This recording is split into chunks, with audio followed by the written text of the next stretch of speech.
요한복음은 요한이 기록한 복음서입니다. 성경에 요한이라는 이름이 참 많이 등장하는데요. 세례를 주었던 세례 요한, 마가복음을 기록했던 마가 요한도 있었고요. 오늘 요한복음을 기록한 사도 요한이 있습니다. 사도 요한은 12제자 중에 한 명이라서 사도라는 말을 붙였는데요. 원래 갈릴리 어부였습니다. 요한은 성격이요 굉장히 다혈질이에요. 다혈질이 뭡니까? 욱하고 이런 거, 막 파르르 이렇게 올라오는 성격.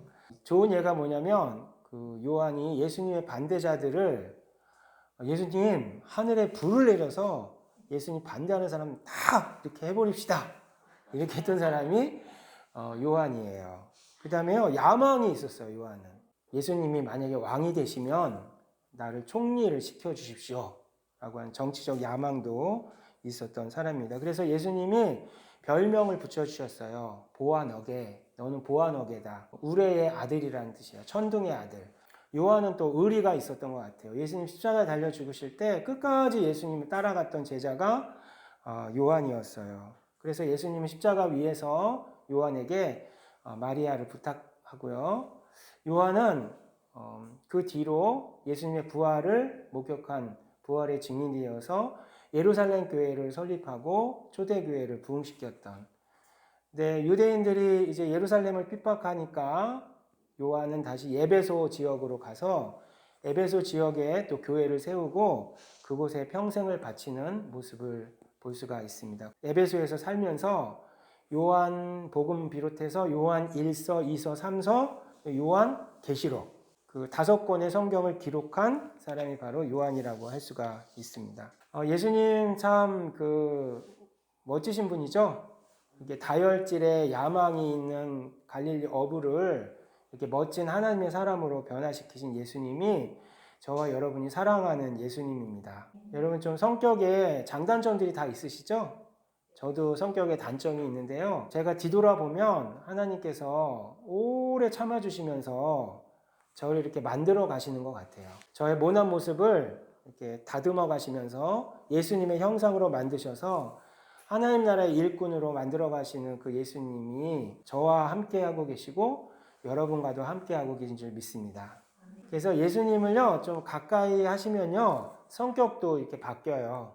요한이 나중에 어떤 별명을 얻게 되냐면 사랑의 사도다. 우리의 아들이 사랑의 사도로 바뀌는 그런 모습을 볼 수가 있습니다. 예수님 사랑합시다. 예수님 사랑하면 우리도 변화될 줄 믿습니다. 다른 마태, 마가, 누가복음은 그 기록한 목적을 밝히질 않아요. 싹 숨겨놓는데 요한복음은 요한의 성격대로 시원하게 분명하게 요한복음을 기록한 목적을 밝히세요. 그게 바로 20장 31절 말씀이에요. 빨간 글씨로 오직 이것을 기록함은 이것은 요한복음이에요. 요한복음을 기록한 이유가 있다. 파란 글씨는 뭐로 되어 있나요? 너희로. 그러니까 요한복음을 읽는 독자들을 말하는 거죠. 독자들로 하여금 노란 글씨는 믿게 하려는 것이다. 뭐를 믿게 하려는 거냐? 예수님이 하나님의 아들이고 예수님이 그리스도이심을 믿게 하려는 것이다. 예수님이 하나님의 아들이셨구나. 예수님이 그리스도셨구나. 라는 것을 믿도록 하기 위해서 뭐를 기록했다? 요한복음을 기록했다라고 시원하고 분명하게 밝히는 거예요. 두 번째 목적은 뭐냐면 생명을 얻게 하려는 것이다. 그 믿음에서 그치는 것이 아니라 이 요한복음을 읽으면서 예수님을 만나고 그 예수님의 이름을 힘입어서 생명을 얻게 하려는 것이다. 힘과 생명, 꿈틀꿈틀되게 만드는 능력과 생명을 얻게 하기 위해서 기록된 것이 요한복음이다. 쉽게 설명하자면 이거예요. 이 그림을 한번 보세요. 요한복음이라는 그 케이스에 예수님이라는 충전기, 거기에 우리가 믿음으로 딱 접속을 하면 예수님에게 있는 생명이 내 안에 충전되어지고 채워지고 생명력을 얻는 그런 목적으로 요한복음이 쓰여졌다는 거예요. 자, 그렇다면 요한은 요한복음에서 어떻게 예수님의 삶과 또 예수님의 말씀을 소개했는가? 30절에 이런 말씀이 있어요. 예수께서 제자들 앞에서 이 책에 기록되지 아니한 다른 표적도 많이 행하셨으나 자, 이 말씀을 자세히 살펴보면요. 예수님이 수많은 표적들을 행하셨다는 거예요.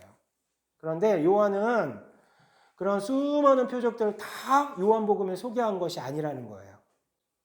학자들이 연구해 보니까 몇 가지 표적을 소개했냐면 7가지 표적을 소개해요. 몇 가지? 7가지 표적을 소개하는 거예요. 표로 조금 정리해 봤어요. 여러분의 자료도 있는데요. 첫 번째는 가나 혼인잔치의 표적. 물을 포도주로 만드는 기적을 행하셨어요. 근데 이 기적은 그냥 보통 기적이 아니라 요한복음에서는 표적이라는 말을 사용해요.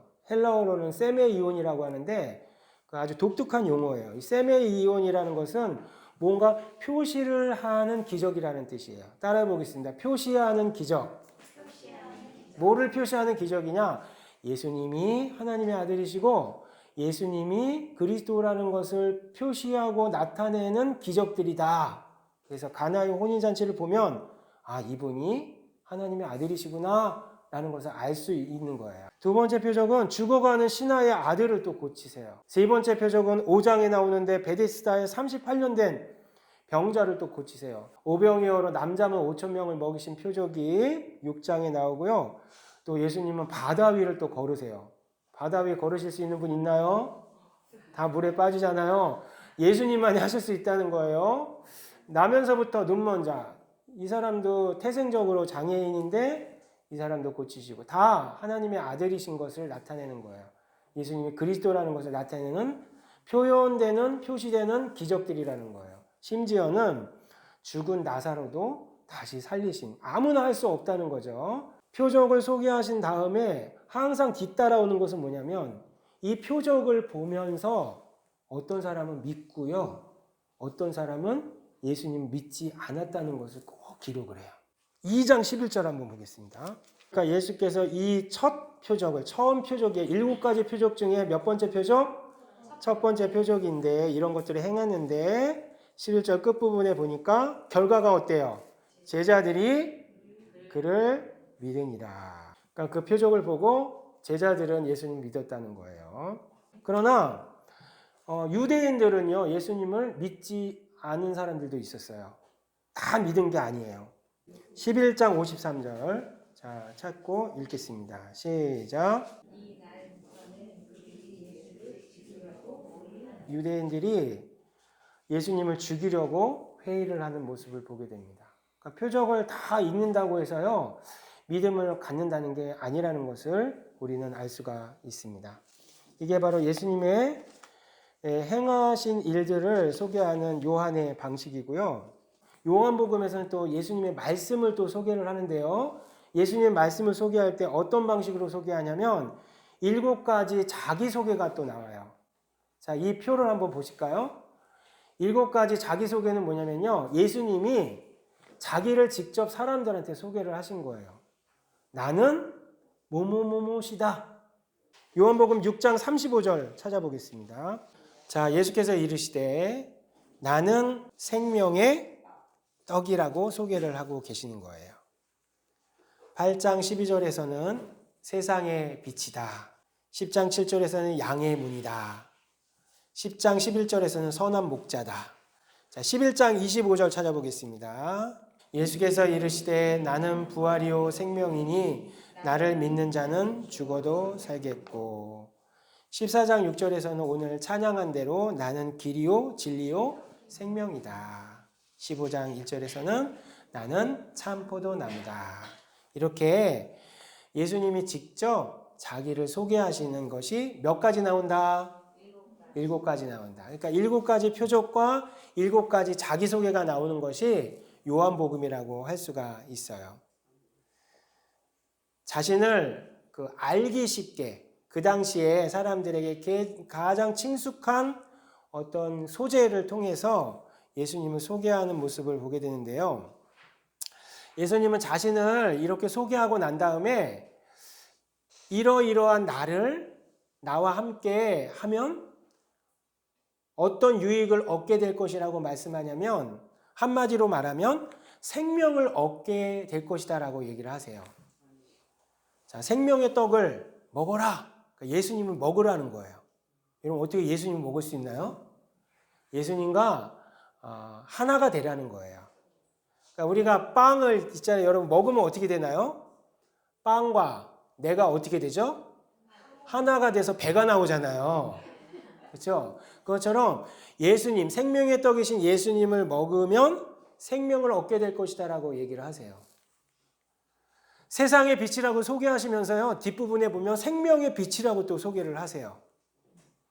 양의 문인 나를 통해 들어오면 너희가 보호를 받고 생명을 얻게 될 것이다라고 얘기를 하세요. 선한 목자를 따라와라. 그러면 너희들이 생명을 보존하게 될 것이다라고 나온다니까요. 나는 부활이요 뭐니? 생명이니. 나는 길과 진리요 뭐니? 생명이니. 참포도나무 나한테 붙어 있으면 생명력이 너희들한테 막 전달되어서 너희들이 생명의 열매를 풍성히 얻게 될 것이다. 이 7가지 자기소개의 결론은 뭐냐? 나는 이러한 사람인데 이러한 나와 함께하면 너희들이 생명을 얻게 될 것이다. 이렇게 소개를 하고 있는 것을 보게 됩니다.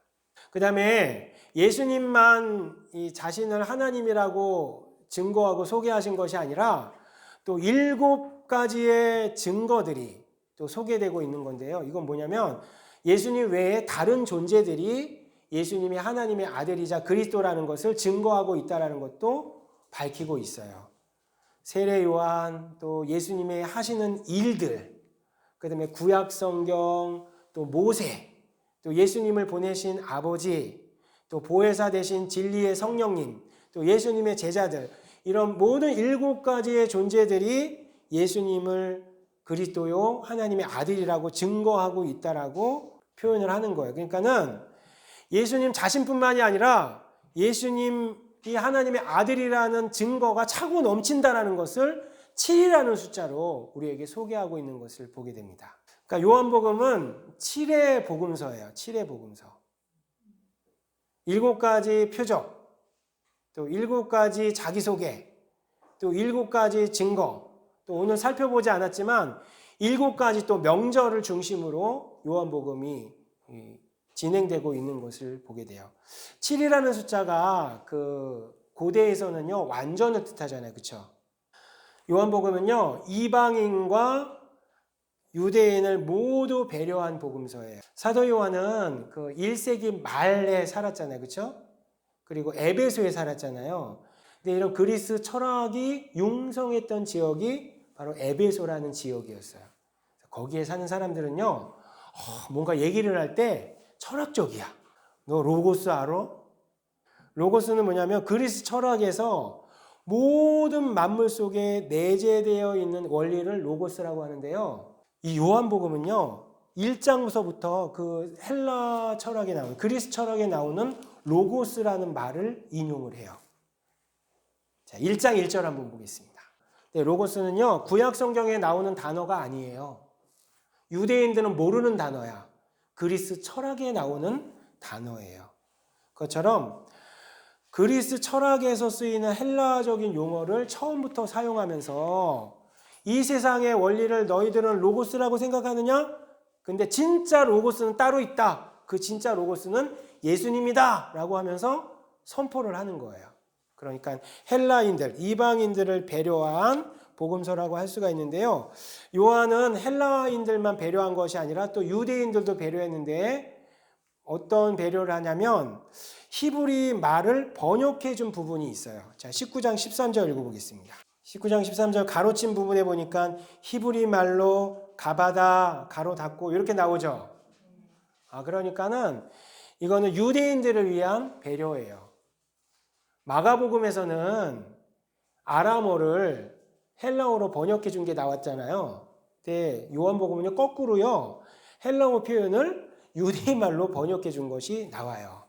그리고 요한복음은요 또 마태복음처럼 구약 성경을 많이 인용을 하고 구약 성경을 해석해 주는 부분이 많이 등장하고 있는 것을 보게 돼요. 그러니까는 예수라는 렌즈를 통해서 구약 성경을 다시 새롭게 해석해 주는 책이 요한복음이라고 할 수가 있는 것입니다. 그래서 요한복음은요 사복음서 중에 가장 늦게 쓰여져서 헬라인들 또 유대인들, 이 동시에 이 사람들을 향한 복음서라고 할 수가 있습니다. 네, 오늘부터 이제 요한복음 순차적으로 또 읽어 나가시는데요. 요한이 의도했던 대로 여러분 요한복음을 읽어 나가시면서 예수님이 하나님의 아들이시며 예수님이 그리스도이심을 믿어지는 그런 놀라운 역사가 저와 여러분의 삶 가운데 나타나기를 간절히 축원합니다. 또한 믿는 것에서 그치는 것이 아니라 한 주간 동안 이 요한복음을 통해서 예수님의 힘, 예수님의 능력이 저와 여러분의 가슴 안에 삶 가운데 가득 채워지며 생명력으로 다시 살아나는 놀라운 역사가 있어지기를 간절히 축원합니다.